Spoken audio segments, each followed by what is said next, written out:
Ruknuddin Baibars, तारीख का एक गुमनाम हीरो। तारीख़ आलम में कई ऐसी शख्सियात गुजरी हैं जिनकी शुजाअत, ज़हानत और बेमिसाल हिकमत अमली ने वक्त का धारा मोड़ दिया। उनमें से एक नुमाया नाम सुल्तान रुकनुद्दीन बेबरस का है, जो आलम इस्लाम का एक नायाब और नामवर सुल्तान था। उनकी ज़िंदगी गैर मामूली वाक़यात और हैरत अंगेज़ कारनामों से भरी हुई है। वो एक ऐसे हुक्मरान थे जो बेक वक्त एक मुदब्बिर, एक माहिर जंगजू, एक माहिर जासूस और सबसे बढ़कर अपनी कौम के लिए ढाल साबित हुए। गुलामी से सुल्तानी तक एक हैरानकुन सफ़र। सुल्तान बेबरस की इब्तिदाई ज़िंदगी निहायत कठिन और मसाइब से भरी थी। वो एक गुडरिये की हैसियत से दश्ते कपचाक में भेड़ें चराते थे और फिर तकदीर ने उन्हें दमिश्क की गुलाम मंडी में ला खड़ा किया। वो जगह जगह एक गुलाम की हैसियत से धक्के खाते फिरते रहे और इसी दौरान उन्होंने मुख्तलिफ ज़बानों में महारत हासिल की। उन्होंने अरबों से अरबी में, मंगोलों से तातारी में, यूनानियों से यूनानी में और हबशियों से उनकी ज़बान में गुफ्तगू करना सीखा। ये लिसानी महारत बाद में उनके लिए एक बेहतरीन हथियार साबित हुई। उन्होंने दमिश्क और मिस्र के उमरा की नौकरी भी की और फिर उनकी अस्करी सलाहियतें निखरकर सामने आईं। मैदाने जंग में वो एक सफ़शिकन सिपाही से लेकर इस्लामी लश्कर के सिपाह सालारे आलीज़ के मनसब तक पहुँचे। जासूसी का बेमिसाल हुनर। अमेरिकी मुअर्रिख हेरल्डियम के मुताबिक सुल्तान बेबरस को किसी पर भी एतबार न था। वो भेस बदल कर खुद जासूसी करते और दुश्मनों की मुखबरी करते थे। वो अपनी ज़ात पर एतमाद करते हुए तन्हा खतरनाक सफ़र पर निकल जाते।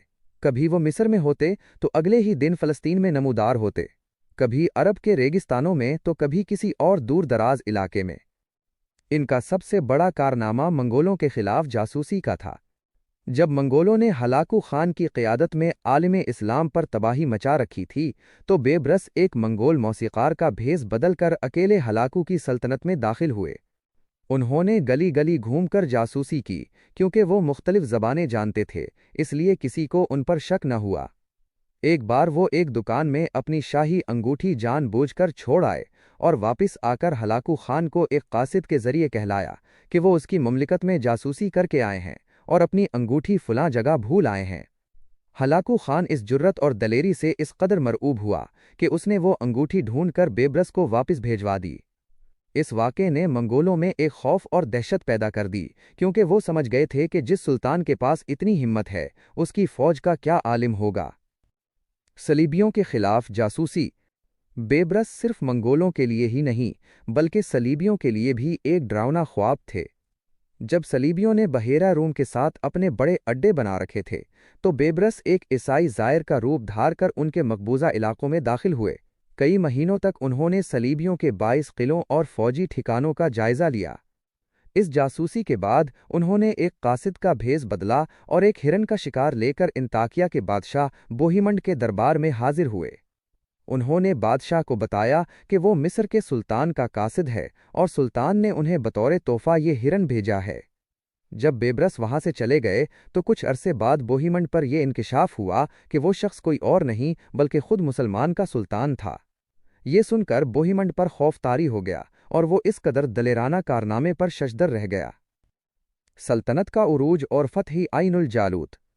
सुल्तान रुकनुद्दीन बेबरस का सबसे बड़ा कारनामा वो अजीम फतह है जो उन्होंने ऐनुल जालूत के मैदान में हासिल की। उन्होंने मंगोलों की फतूहात और उनकी दहशत को पहली बार शिकस्त दी। बेबरस ने हलाकू खान की फ़ौज को ऐसी ज़िल्लत आमेज़ शिकस्त दी कि मंगोलों के दिलों से दहशत का गलबा ख़त्म हो गया।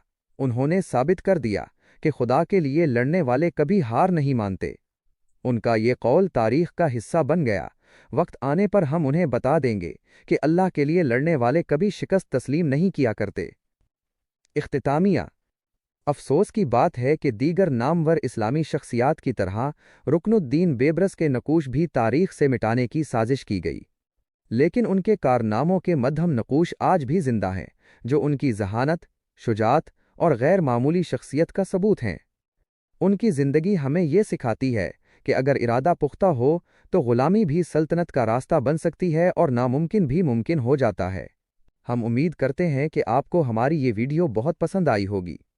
अगर ऐसा है तो बराहे करम इस वीडियो को लाइक करें और मज़ीद वीडियोज़ के लिए हमारे UR इफ़ेक्ट चैनल को सब्सक्राइब करना न भूलें।